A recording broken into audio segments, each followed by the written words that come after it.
Hello everyone and welcome to Vlinkoz channel. In today's video I will show you how to disable the weather and more feature on your Windows 11 and Windows 10 lock screen. And now let's get started.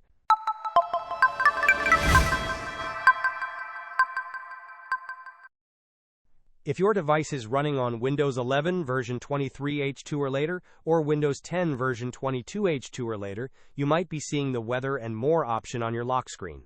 If you wish to disable this feature, here is a straightforward method.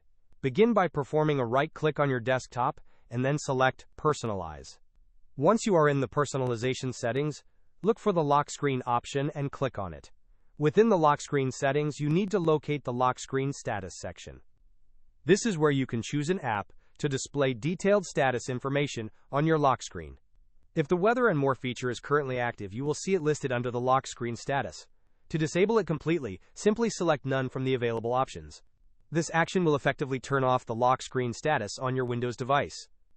Alternatively, if you prefer to display information from a different app, you can choose any other application listed in this section. Hope this was helpful. Don't forget to like and subscribe if you enjoyed. As always, thanks for watching, and I will see you in the next video.